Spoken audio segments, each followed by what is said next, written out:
Por que os homens não têm o hábito, ou pior ainda, têm medo de ir ao médico? E qual a relação entre esse fato e o número de mortes causadas pelo câncer de próstata? Quem responde a essas e outras questões a partir de agora é o médico urologista Fernando Ferreira. Doutor, muito obrigado por atender a TV Unesp. Olá, Júlio, eu que agradeço, é um momento muito especial, podemos estar falando a respeito de um tema tão importante, ainda mais no mês de novembro, o qual a gente comemora Novembro Azul, esse mês específico de combate e prevenção precoce do câncer de próstata.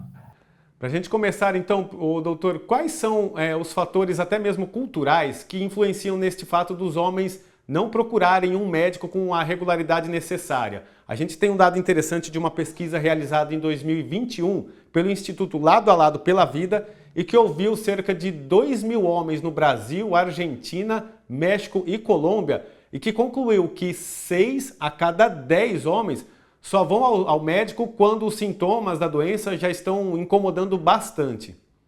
Então, esse é um dado realmente muito importante, né? Culturalmente, o homem tem muita da questão da masculinidade, né?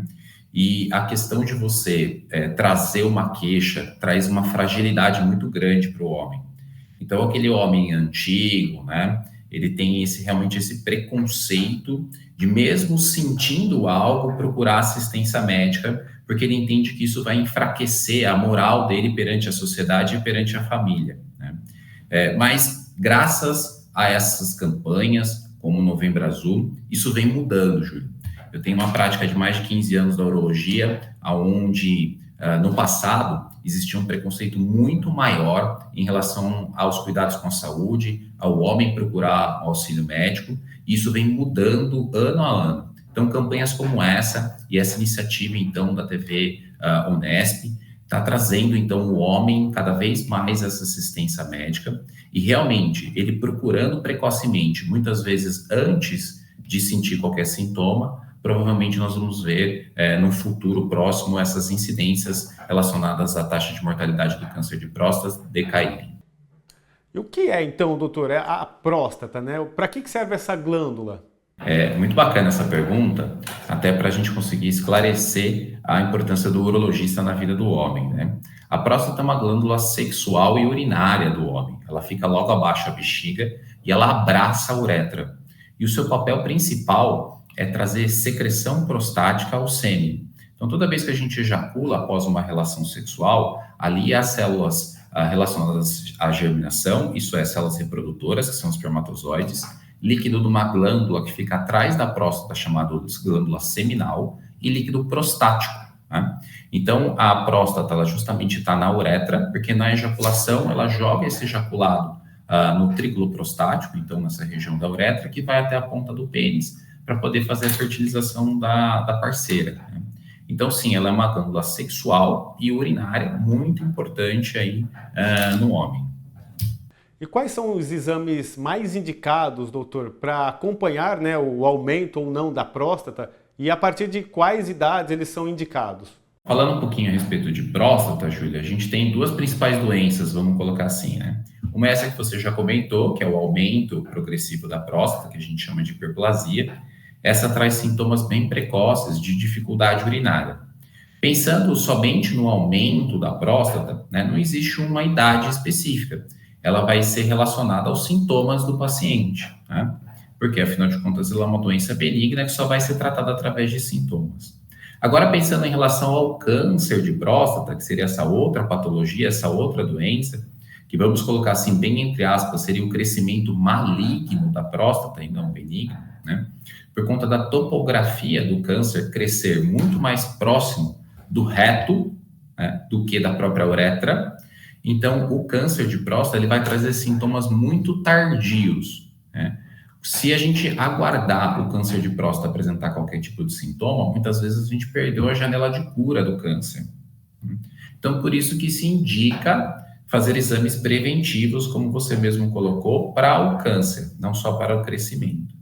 E a idade, então, seria a partir dos 50 anos para aquela população geral, né? E a partir dos 45 anos para a população de risco, entendendo-se população de risco a etnia negra e os pacientes que têm familiares de primeiro grau, isso é, pai ou irmãos, né, com câncer de próstata precoce. O aumento da próstata, doutor, não significa necessariamente que o paciente tenha câncer, né? Quais são os exames que depois confirmam ou não a existência da doença? Então, falando a respeito disso, né, o aumento da próstata, como eu mesmo comentei, muitas vezes está só associado a maior probabilidade ao crescimento benigno. Então, um aumento só da próstata, nós só vamos tratar se tiver realmente algum sintoma do ponto de vista urinário. Mas para a detecção precoce do câncer de próstata, a gente vai lançar a mão de 2 exames profiláticos, isso é, para prevenção secundária, diagnóstico precoce. Esses exames não fazem o diagnóstico, mas eles levantam a suspeita, que é o PSA, o exame de sangue, né? Então, simples, fácil de ser realizado, e outro é o toque de próstata. E falando a respeito disso, então por que a gente precisa fazer o toque de próstata? O urologista não é o médico do intestino, né? O médico do ânus. O médico do ânus é o proctologista ou gastrocirurgião. Mas por que então o urologista utiliza o intestino para tocar a próstata, sendo que a próstata não é o intestino? A próstata, então, é uma glândula sexual e urinária. Porque o câncer de próstata cresce primeiro nessa região. E como eles são muito vizinhos, a gente consegue tocar a consistência da próstata e imaginar se existe um tumor ali, né? Então, a gente faz um paralelo com o próprio autoexame de mama da mulher, né? Onde ela consegue tocar, através do seio, a própria mama, identificando se existe ali alguma tumoração. Na próstata, não existe autoexame, porque precisa de um médico treinado. Mas, assim, a gente levantaria, então, as hipóteses através do toque e do PSA. Após levantar essa hipótese, o exame que realmente faz o diagnóstico do câncer de próstata é a biópsia de próstata. É um exame, então, realizado sobre sedação, narcose, o paciente está dormindo, desacordado, não sente absolutamente nenhum desconforto, no qual, através de uma agulha específica, tiramos pequenos pedacinhos da próstata e levamos ao microscópio para uma análise anatomopatológica. E assim realizamos o diagnóstico, então. E quais são os sintomas mais recorrentes deste tipo de câncer, doutor? Jô, então, reforçando essa questão dos sintomas, o câncer de próstata inicialmente não traz nenhum sintoma. Por isso que essa campanha de Novembro Azul ela vem, né? Se a gente aguardar ele ter qualquer tipo de sintoma, a gente provavelmente perdeu a janela de cura, né? Então é bom entender que realmente a pessoa assintomática não é a que deve realizar os exames preventivos, tá? E os sintomas iniciais de um câncer de próstata são muito semelhantes aos sintomas de uma hiperplasia prostática benigna, que é um desconforto urinário, uma dificuldade de fazer xixi, a pessoa não consegue esvaziar a bexiga de maneira satisfatória, tem uma alta frequência noturna, né? Mas, lembrando que esses são os sintomas relacionados ao crescimento prostático. Então, se eu tiver um homem que ele tem uma dificuldade urinária, estatisticamente, a probabilidade de ele estar muito mais associado a uma hiperplasia do que um câncer é maior, tá? Então, a gente pode pensar que os principais sintomas são da doença benigna e a doença maligna realmente, quando a gente quer curar, quando a gente quer diagnosticar, ela é totalmente assintomática. E como que é o tratamento mais recorrente para o câncer de próstata? E por que, doutor, a taxa de mortalidade é tão alta, né? É por causa justamente dessa questão do homem não procurar o médico nesta janela, né, de cura? Tá. A taxa de mortalidade do câncer de próstata acaba sendo muito alta, Julio, porque ele é o principal câncer masculino, né? Então, estatisticamente falando, retirando os tumores de pele, não melanoma, né? Ele vai ser o principal tumor do homem. Então, hoje a gente tem aí uma estatística que 1 a cada 7 homens podem ser diagnosticados com câncer de próstata no decorrer da sua vida.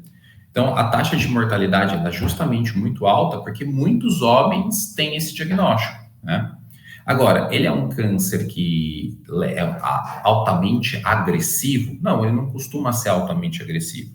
Mesmo aquele homem que ele perdeu a janela de cura, ele vai ter um tratamento paliativo muito bom, uma sobrevida muito importante, né? Por isso que é interessante sempre ter esse auxílio médico. Entretanto, quando a gente pega o paciente na janela de cura, existem 2 principais tratamentos evidenciando com o objetivo, então, de cura, que é a radioterapia e a cirurgia, tá? a radioterapia ou a cirurgia.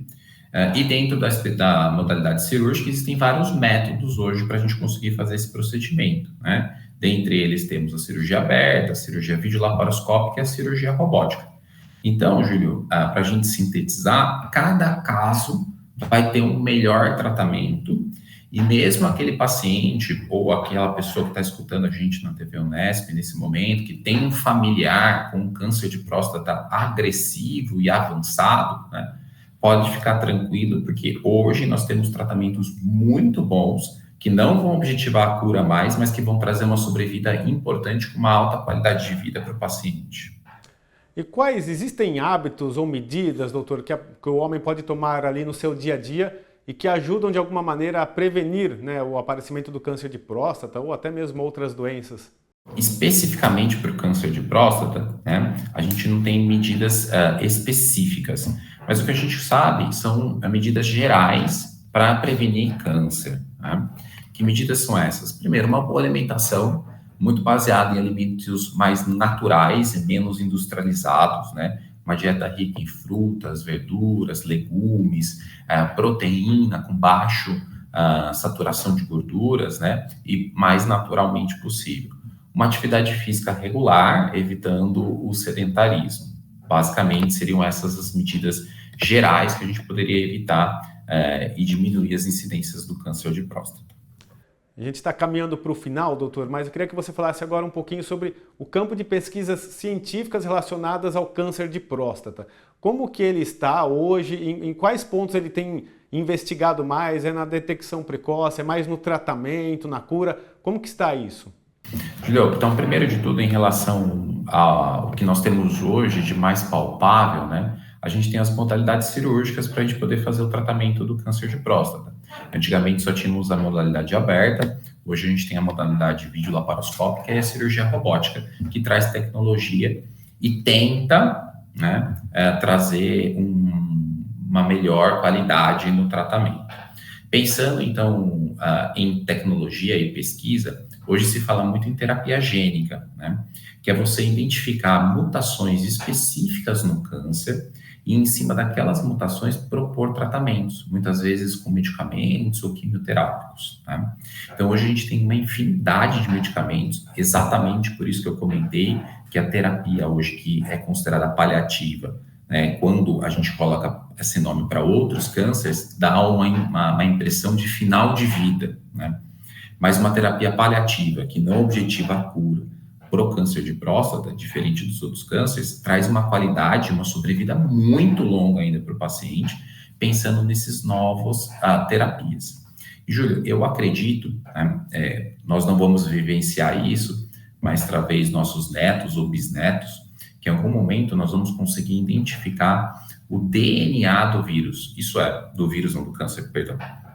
Então, nós vamos conseguir identificar as pessoas que vão ter esse câncer no decorrer, ou que têm o risco de ter esse câncer no decorrer da sua história, e através de terapias gênicas conseguir prevenir eles antes deles acontecerem. Tá? Eu acredito que as pesquisas vão para esse caminho, porque nós estamos conseguindo identificar essas mutações específicas de alguns cânceres de próstata, mas nas nossas gerações nós não vamos vivenciar isso ainda.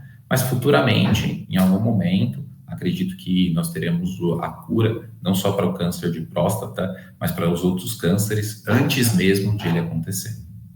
Que esse momento chegue logo, né, doutor? Mais uma vez, em nome da TV Unesp, muito obrigado por responder essas questões tão importantes neste mês tão importante para a saúde masculina. Como consideração final, eu queria deixar uma mensagem aqui para todos os homens, né, que é: não deixe o preconceito vencer essa luta contra o câncer de próstata especificamente, né? É muito mais importante você ter um momento com a tua família, uma vida, uma qualidade de vida, e essa vida que é tão gostosa de viver, com saúde, qualidade, vigor, né? E esse é o papel do urologista, trazer uma maior saúde, uma melhor qualidade de vida no decorrer do envelhecimento masculino. Tá certo. Muito obrigado.